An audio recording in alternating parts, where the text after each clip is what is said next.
Morning everybody and welcome to this morning's employer breakfast for T-levels. This event is one of a series of events that we're running designed to introduce in the new T-level qualifications and the vital part that you as an employer will play. This event should last around 30 minutes. It is being streamed live and a recording will be made available after the event has finished. If your internet does drop out at all today, please don't worry, just follow the link you used to get here and you'll just join straight back in. We do have a Q&A function today. If you click on the icon on your screen that looks like two speech bubbles, one with a question mark on, that will open up the Q&A function which will allow you to send a question through to our moderator, Emma. All the questions are only visible by Emma, so if you would like to receive a more personal response or if you'd like to receive the slides from today's event, please do make sure you pop your name and an email address in the Q&A bar and that will allow us to pull your details off after the event's finished and send the details over to you. Just to confirm that anything you do send through to us does come through to the moderator only, so there are no data breaches in sending your details through. We have a fantastic panel for you today, which I'll introduce you to now. So first up, you'll hear from Carl Veltman. Carl is our Assistant Principal for Digital and Creative, Academic Studies and EdTech. We've got Lyndon Whale, who is our Curriculum Leader for Classroom-Based IT. Harkesh Ram, who is our Curriculum Leader for the Centres for Advanced Engineering, Manufacturing and Building Technologies. Myself, Emily, I am the Employment and Placement Hub Manager. We've got Julie Tibbetts, who is the Industry Placement Coordinator, and Emma is our moderator today. She's also our Employment Officer and a Wave 2 champion at the college. I'll now hand you over to Carl, who will kick off today's event. Over to you, Carl.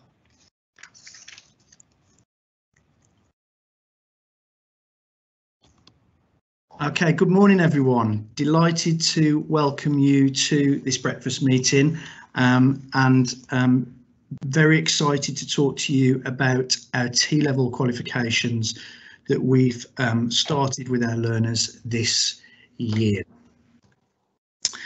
For those of you that aren't familiar with the college, we've got an incredibly proud history of delivering technical education here in Dudley, which started in 1862 and has seen us grow and develop throughout the years, but always present in the town and working with young people to develop the technical skills for the local area.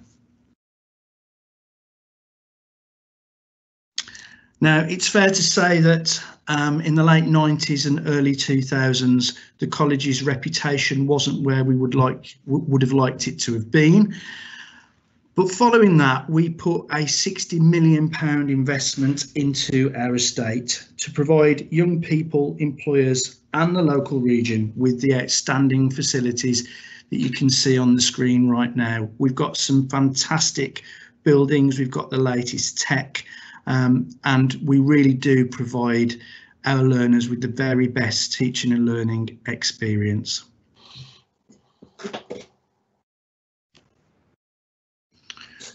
So as an employer, why would you want to partner with Dudley College of Technology? Well, following that investment, we've now got an annual turnover of over £50 million.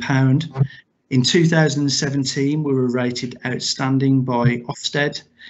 In 2019, we were awarded the Queen's Anniversary Prize for Higher and Further Education. And it's fair to say that at the moment, we are considered one of the top colleges nationally. We've got over 4,000 apprentices, over 5,000 full-time 16 to 18 learners, and we're incredibly proud of the reputation that we've built.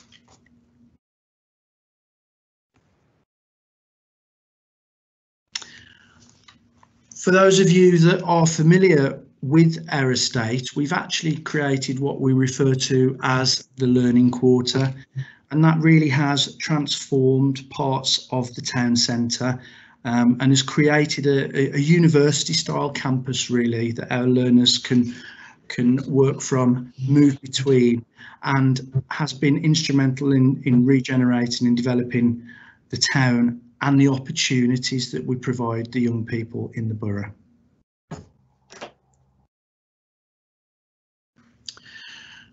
So as part of the work that we do here at the college, we already work with hundreds of businesses and organisations who support us in training our 4,000 apprentices. You know, we're really familiar with apprenticeships. We've got hundreds of staff that go out and support our learners when they're in the workplace. But today is about T-levels, and these are brand new qualifications that have been introduced from this year. So for those of you that don't know, the government have reformed or are looking to reform all of the technical and vocational qualifications that are offered across the country. And as part of that review and reforming process, they've compared the technical and vocational training that we provide in this country with that that's offered in other countries. And it was decided that actually what we offer here isn't meeting the needs of employers. And so it was decided to create a brand new qualification that raised the profile of technical and vocational training and put it on a par with other pathways such as A-levels and apprenticeships. So a T-level will work much more closely with employers and will prepare learners for the workplace. It'll be a combination of classroom theory, practical and technical learning, but will also, and this is the critical part, will include a 3-month industrial placement that makes sure learners have real experience in the workplace, an opportunity to apply practically the theoretical and technical skills that they learn here at college. So in 2020, in September, we launched the very first of the T-level qualifications. We were one of a very small number of providers across the country that were tasked with getting these new qualifications up and running.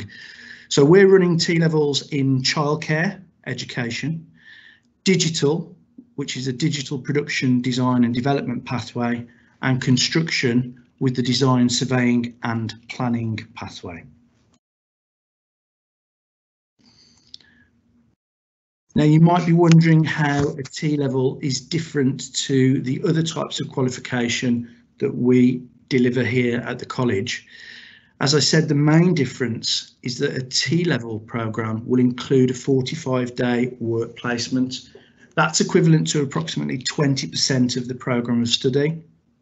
And the idea is that that is delivered in partnership with employers to ensure that the skills and practical application is there for the learners during their course.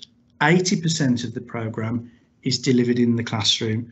So compared to A-levels, A-levels are 100% academic, they're 100% delivered in the classroom. Apprenticeships are 80% in the workplace and 20% in college, and a T-level is 80% in college and 20% out in the workplace with employers.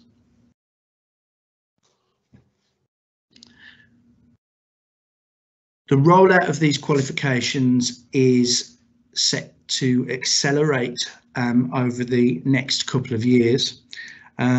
So in September 21, we will be launching our digital support services, healthcare science and science T-levels, and a whole raft of further quals from 2022. And that continues over the next few years as the DfE encourage that transition to these new qualifications. What is really exciting is that as we implement these new qualifications, as we start to build these programs, there's significant capital investment that is allowing us to provide the learners with the very latest specialist equipment. So, for example, we've just spent £1.3 million on refurbishing our digital facility. And there's a significant capital investment at the moment going into our health and healthcare science facility ready for September 21. So you can be assured that the equipment and the resources the learners have is the very latest.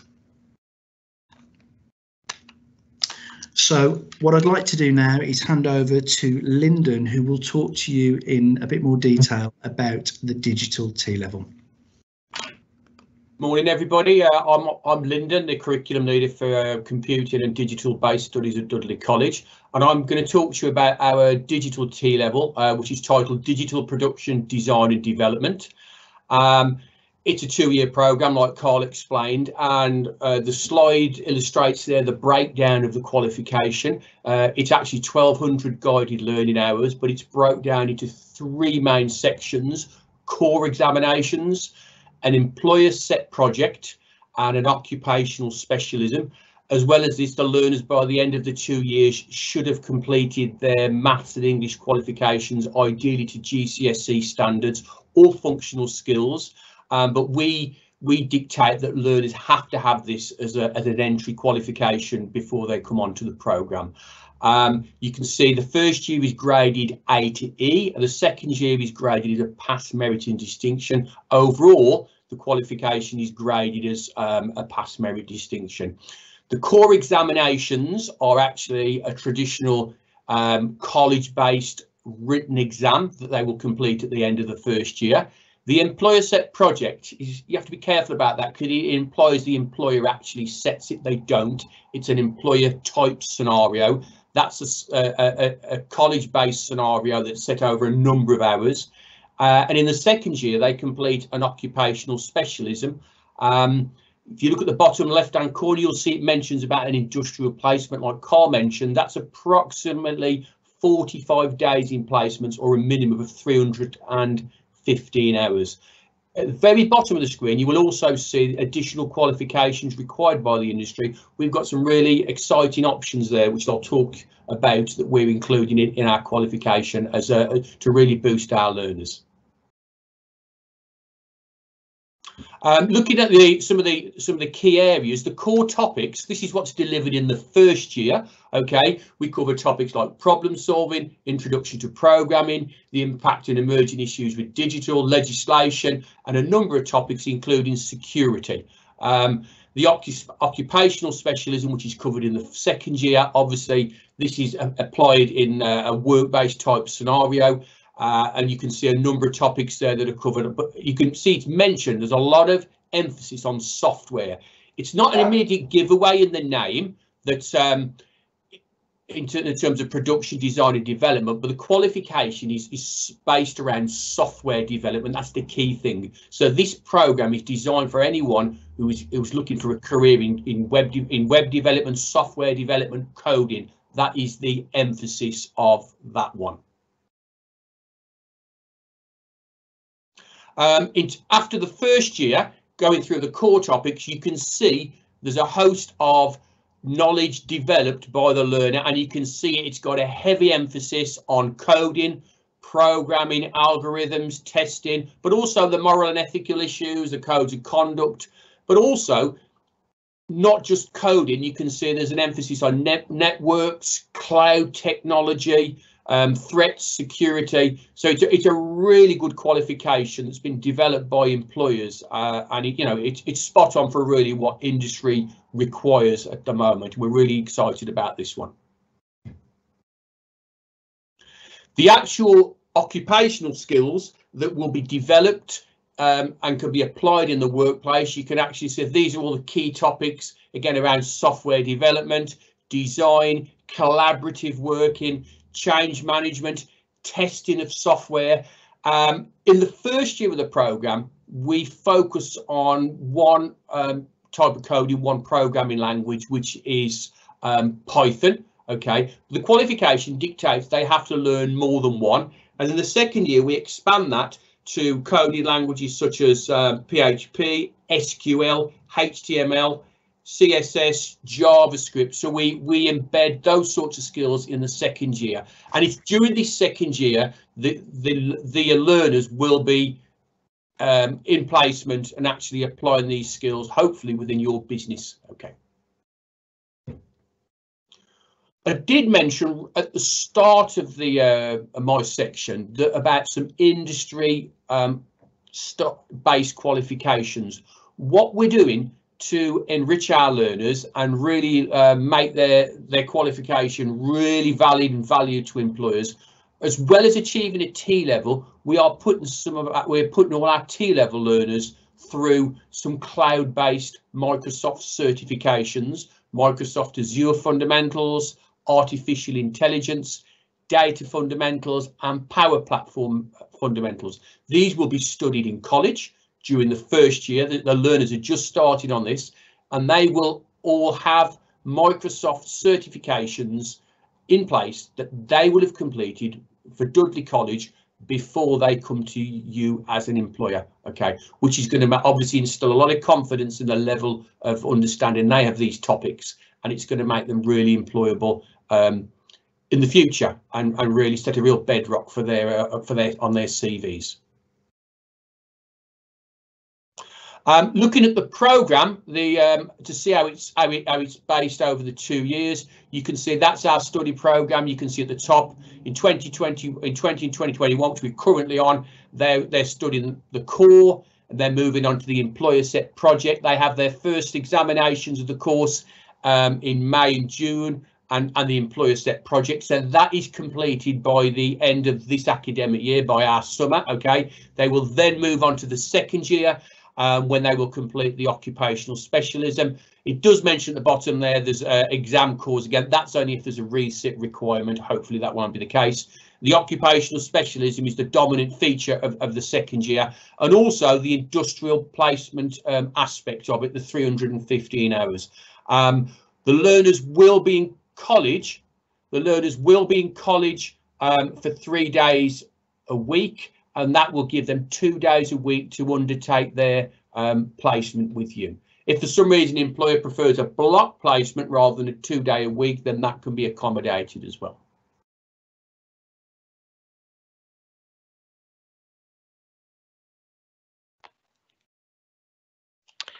Okay, morning all. My name's Hakesh. I'm one of the curriculum leaders here for Advanced Technologies and responsible for the curriculum in construction, design, surveying and planning. Okay, so as Lyndon has mentioned, my program again is over the 2 year period, which students will come in at the age of 16 to 18 with already their GCSE grades in maths and English. So over the 2 years, they study a number of core units, get formal examinations in terms of their core units, and also an employer set project. The second year, we will go on to the occupational specialism, and where we would want to see the block industrial placement. And I'll tell you the rationale behind the sequencing and the timetabling as I go on through the presentation. Okay, so the core topics that they will be taught in the first year are around health and safety, the sciences, the normal traditional construction technology, the construction environment. But what you'll also see, which is absolutely brand new to the to a level 3 program, elements such as law, project management and relationship management as well. So what these programs do is develop, what these topics do is develop the learner in order to gain those specific skills that are required in any form of a construction practice. Now, these learners that we have all have got a desire and a passion to either become a building surveyor, a quantity surveyor, architect technician, and a professional in surveying, in design, surveying and planning. In the second year, what we will do is specialize in the core specialism, and our core specialism is all going to be around surveying and design for construction.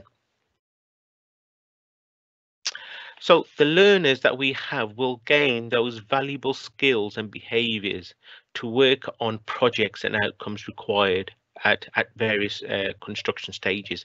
So we will teach them in different scenarios and different projects how construction projects are put together, and they're part of their involvement in that project as if they were a real live operative on site. The work in groups and well singly, and they were doing a lot of data collection and analysis around surveying and geospatial. Also, currently, you know, they're working and producing tender documents and project scenarios. One thing which is, you know, which is important to mention now, what we don't do is just part from knowledge with these learners. So we just don't say to them, this is how to do it and this is the way we do it.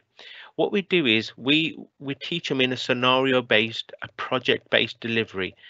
What we do there is we give them we give them a client brief, and in terms of that brief, we let them students to work and problem solve and come out with that directive and come out with that solution, come out with a series of questions and a summary of their responses.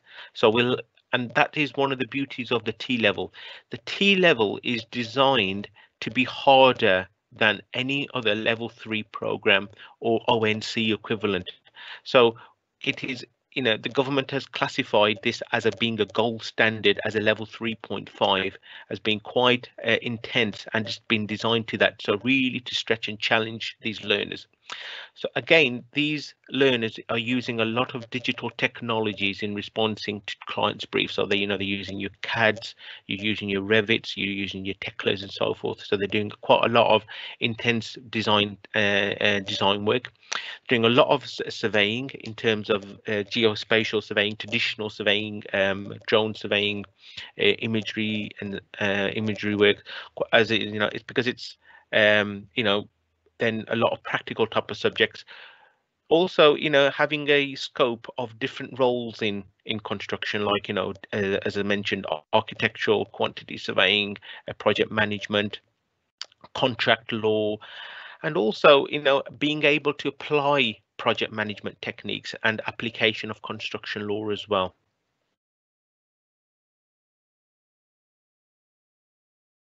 So the way we have programmed the program is, so they take the core units in year 1, which currently doing, and they will be sitting their core examinations, employer set project, towards the end of this academic year. Now, what does that mean for you? The way we have programmed it and is that when they come to you for their industrial placement, what they're not doing is just, they're not observing somebody doing the task. They're not shadowing somebody doing the task. What we're asking for these learners to do is add value to that project. So what will happen, the expectation is that the students will have a knowledge base that they've already had. And when they come out to their industrial placement, they will build on that knowledge. So we would expect them to be involved in some form of project work, some form of tasks that you have set them in order to develop their understanding further.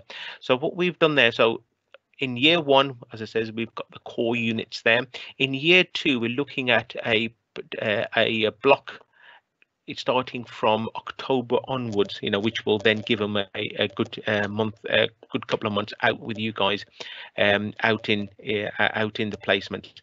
But we are flexible, you know, if we can't meet a block, you know, if it was a day release or a weekly model, we are flexible. But that was a rationale behind putting the industrial placement in year 2, is because they have a sound understanding of the terminology and the environment of construction. So currently we have 20 students on the design, surveying and planning, which every single student has already got their maths and English and is seeking a placement between November of 2021 and February 22. As I mentioned, they're all very keen to experience different roles in the sector, and they're very ambitious because their next stage is now with either to go onto a higher apprenticeship in construction, or go to a university and top their qualification up to a degree. The The other things we will be doing is giving the students a CSCS card as well. So if there's a requirement that you wanted to take them out on site, we will provide that. The other thing we are doing as well is that I have registered all the students with RICS, Royal Institute of Chartered Surveyors, and also the Chartered Institution of Engineering Surveyors as well, so they can get the technical updates and also, how to start reading some of the journals around the changing times in modern construction as well. So what we've done here with our students is teach them what is the current skills and the demands out there in the industry. So modern methods of construction, digitalization of construction, and the procedures around all about time, cost, and quality. And we're welcome to hear if there is any specific other requirements that that you would have on site, so we can start incorporating that into the program as well. Okay, thank you. Fantastic, thank you very much, Harkesh. So I'm just going to talk to you briefly now about sort of the industry placements. As we've mentioned throughout this morning so far, the big difference really between sort of the other qualifications and the T-levels is this thing called industry placement. We've been working on a pilot the last couple of years called CDF, which we've been working with organisations to plan for these industry placements because they are such a large part of the programme. And the idea of these industry placements, as has been discussed before, is that learners historically will come out of education and they won't necessarily have that in-depth work experience, and as an employer that work experience is so important to the younger generations. So these industry placements, as I say, they are an industry placement where, as well as the classroom-based learning, by the end of the 2-year programme, every learner will have required at least 315 hours of high quality, meaningful industry placement with the host employer. And the team that I manage, we facilitate all of those industry placements across the T-level programmes. And as has been discussed by my colleagues, the idea of this placement is that these learners will come to you and they've got a little bit of something about them. Then they're not completely brand new and unaware. They do come to you and they're able to apply the skills and knowledge that they have gained on their programme in a supporting role in your organisation. As I say, we don't send our young people out for them to be a burden. They are there to apply themselves, to develop experience, to apply the knowledge that they've gained so far, and to play a vital role in supporting you with maybe a specific project and offer that support that you may otherwise have not had. As I say, over the last couple of years, we have been working on a pilot in readiness for these T-level industry placements, and we have had some fantastic feedback. We do a lot of work with the local council and other large and small employers locally, and the feedback we've had is that they really have valued having these young people on place, in place with them to kind of provide that support. As it says, hosting a young person can give you as an employer the opportunity to showcase your organisation. So many employers that myself and the team speak to say that they historically have had trouble attracting local talent because young people, for example, who want to work in software development or who want to work in civil engineering assume that those careers only exist in the big cities, in Birmingham, in Manchester, in London, and local employers really are keen for the opportunity to showcase that actually in the Black Country we are in the heart of the industry, and that all industries exist in a 5-mile radius of where we are. So these placements really are an ideal opportunity for employers who do traditionally struggle to attract those local talent. By hosting a placement and allowing these young people access to key areas really can be quite beneficial to your recruitment long term. If as well as an organisation you are keen to future-proof your workforce, if you do have a slightly older workforce but you aren't quite sure really how a young person and a young person's approach might fit within your organisation, actually hosting an industry placement, because it is just for those 315 hours, it does give you the ideal opportunity to see how a young person will sit within your business. And because these learners are assigned an in-house mentor within your organisation, it does also give you the opportunity really to develop the infrastructure that you might need to support a younger and more diverse workforce going forward. So there really are some fantastic benefits, and myself and the team really are on hand to support you and make sure that any support that we can give you in terms of recognising where a young person may sit within your business for that placement, we are on hand to support you throughout that process. You know, now more than ever, particularly over the last 12 months or so, young people really are now looking at alternatives to the traditional academic routes such as university. You know, some young people, you know, don't want to go down the traditional academic qualification route. You know, interest in apprenticeships, and in particular higher level apprenticeships, is growing year on year. The team that I manage, we also recruit apprentices. That's our other part of our job, and really the interest in some of the higher level apprenticeships really is growing year on year. And as my colleagues have alluded to, these T-levels can offer you a fantastic opportunity to quote the phrase, try before you buy. If you are an organisation that looking forward are looking at investing in apprenticeships and investing in higher level apprenticeships, then actually having one of our young people on an industry placement really does give you an opportunity to, as I say, see how a young person will fit. But also some of these young people are really open to talking about long-term opportunities after the end of a placement. So it really is an ideal opportunity for you to get a young person in and really have a really positive impact on their education and their career, and you may just find that, you know, the shining star of the future through an industry placement. So it really is something that the team are really passionate about, and something that we're really keen to engage with employers on is the industry placement. And really, just to recap, pre-COVID, it was 315 hours over a 2-year programme. Obviously, the last 12 months has been a massive challenge for everybody involved. So as it stands, as my colleagues have mentioned, industry placements will actually only occur in the 2nd year of the programme now. But say it's minimum 315 hours, which is around 45 days based on normal working pattern. They aren't required to be paid while they're on placement. It is a voluntary industry placement. However, all the travel expenses are covered by the college. So even if you are a little further afield, so say for example Birmingham, Warsaw, that way, we will cover all of the learners' travel expenses, so they won't actually be at any financial loss for going out on placement.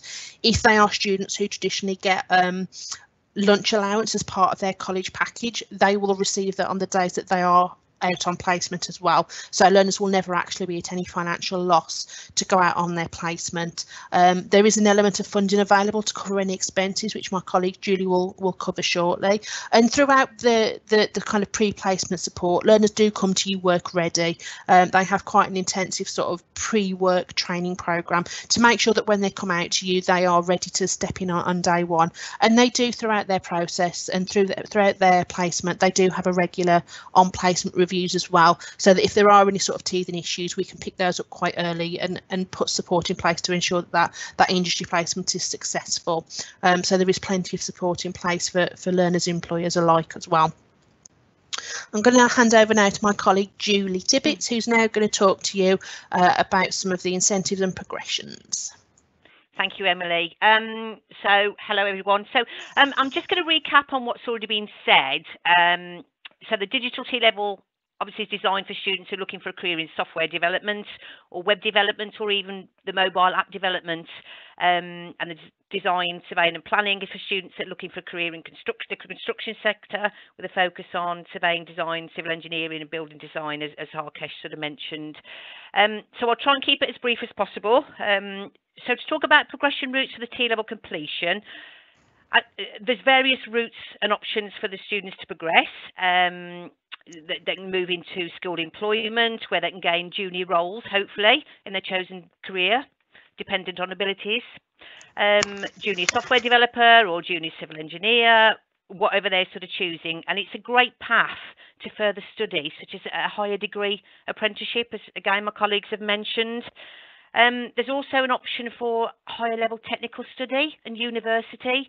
So, because as you can see from the slide, the T-level qualification does carry UCAS points, so that's sort of a great bonus for them, an option. They can also sidestep into an alternative level 3 apprenticeship. So if they want to follow a different career path, they can actually move on to a level 3 apprenticeship, sidestep different subject. So as you can see, it opens up a lot of progression routes for students, allowing organisations to fill shortage gaps of skills for these aspiring students. Something that my colleague Emily mentioned is this sort of the financial incentive for you. Last year, or over the past 2 years, the government's actually put out a pot of money for host employers that were facing financial barriers to offering students placements, and this can be, you know, sometimes applicable. So they put a £750 pot of money per employer if you need PPE equipment, or you need software licenses for the students, or even if you've got to buy a desk or a chair, you can have up to £750 for 10 students. So we will administer all that for you, and we'll discuss that with you, once you've sort of decided that this is the route for you. So hopefully we can help you with that. Okay. Fantastic. Thank you very much, Julie. So now we are just coming to the end. So I'm going to hand over to our moderator, Emma, who's been looking after our Q&A. And I believe we might have just a few questions for us to cover, and then we'll be looking to wrap things up. Over to you, Emma. Good morning, everyone. As Emily's mentioned, we've had a couple of questions come through. I have noticed as well, you may have had a few technical issues. If that's the case, if you want to pop your email into the live chat, we can send you a copy of the presentation and the recording over later today for you. So if you have missed anything, do let us know. Right then, so a couple of questions. So first one, what's the difference between a T-level and the other full-time programs like A-levels? Okay, Emma, I'm happy to pick that one up. So yeah, traditionally following GCSEs, learners would go onto an A-level program or onto a BTEC vocational program. An A-level program is 100% classroom based. A learner would usually study 3 discrete A-level subjects, and following an academic trajectory like that, a learner would probably go on to university from that route. A BTEC, traditional BTEC vocational program, again, would be a full-time classroom based technical training program. The difference with the T-level is that the T-levels have been designed by employers. So the structure and content of the programs has been designed in collaboration with employer groups, and it is 80% of technical training in college, with 20% of the program delivered in partnership with an employer out on industry placement. Hopefully that should clarify that point. Thanks, Carl. Fabulous. Right, next question has come through. I'd like to know more about hosting a placement and whether it's something we could do. What's the next steps? Okay, I'm happy to pick that one up, if that's okay. So firstly, one of the team will arrange a meeting with you where we'll sort of gather all the information about the organisation and do all the relevant checks, sort of making sure, you've got your employee liability, and we, at the moment, obviously, for obvious reasons, we need to make sure that you're a COVID secure employer. And then we discuss the industry placement role you have in mind for the students. Obviously, we'll check the suitability with the curriculum team just to make sure the placement is relevant to the requirements and meet the needs for the qualification. We would then obviously discuss your roles and responsibilities as the hosting employer. And on the other side of that, it'll enable us to match the right student to the placement. These students, obviously, again, as my colleagues have mentioned earlier on, that they'll have the technical abilities to succeed with the organisation and the successful placement. This is also where we'll check as to whether your organisation requires any special requirements. Again, my colleague Harkesh mentioned, CSCS cards, they'll be put in place for them, or if they need a DBS check, we'll make sure that's in place. We then start matching the process. The students, they'll have written their CVs and have their employability skills, and they'll be ready to come out to you. So we then sort of encourage you to actually do the normal recruitment process. So as you would with any other normal employee, we ask you to give them those sort of normal interview, and obviously taking into account this could actually very be their first interview with an employer. But yeah, you know, it's quite a simple process. We actually sort of hopefully make it as painless as possible, and help you through the recruitment process. Fabulous, Julie, thank you so much. Right, final question, I believe, for now. So the last one is, do I have to have the learner for the full 315 hours? Or what if things change or they decide to leave, obviously given the current climate? Okay, Fab. Yeah, I'm happy to pick this up. Obviously, as my colleague Julie mentioned, we do spend a lot of time doing the matching process and trying to make sure that the young people go out to a placement that's going to suit their requirements. But ultimately, these are still young people, you know, and there is an understanding that really what they think they want to do may not actually be what they end up wanting to follow. For that reason, there is an element of the 315 hours that's called work tasters, which basically means that you know, hopefully a learner comes out to you and it is fantastic and it's a match made in heaven and they're with you for 315 hours, and that's fantastic. If throughout the process there are any issues where maybe it's not what you thought it would be, what the learner thought it would be, then obviously we'll do everything we can to support you and put right anything that becomes an issue. Ultimately, if it is just the case that, you know, a learner thought they wanted to work in architecture and actually it's not what they enjoy, then because of these work taster, it does allow us to basically allow learners to go out on a shorter placement initially, so for up to 35 hours with an employer, and then move them on to a second placement if that's needed.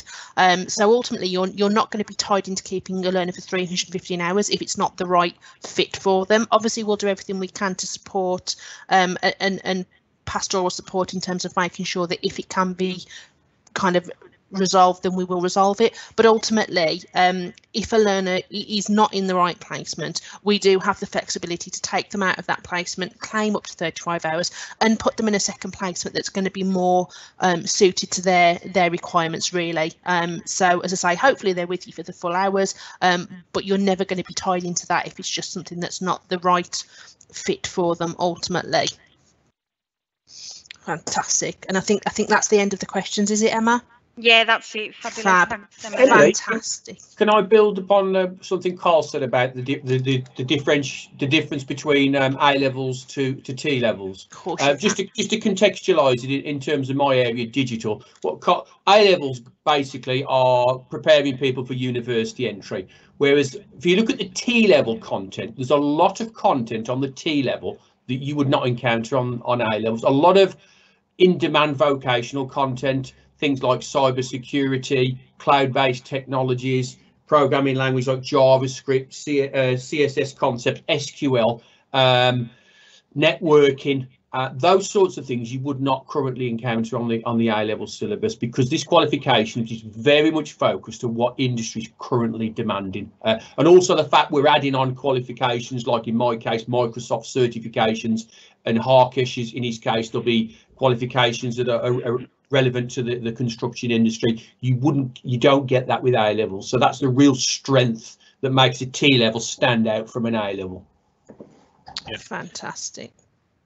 And just to add on to that as well, Lyndon, the teaching is based all around giving the student a scenario, a real life project, yes, and developing their learning rather than that. So what we don't do with a traditional program is we part from knowledge. This is what this is, this is what this is, and then there's a pause. The way the T levels are designed and taught, they're very much around, you have got a design brief of X amount of money, you've got a budget, you've got a time constraint, so give me a solution to this problem. And that what that does is enables the learner to think creatively, more theoretically, and more technically into getting that problem, that solution-driven focus around that, and that's purposely been designed because that's what the employers have asked for. Is that not only do these students come to us with just a understanding of it, is they'll be able to apply those skills as well. Fantastic, fantastic. Well, I think that brings us to the end of the event this morning. I think everyone will agree that's been really informative, and hopefully has kind of given you guys as employers a bit of an overview of what these new T levels are. As we say, we've got 3 T levels running this academic year.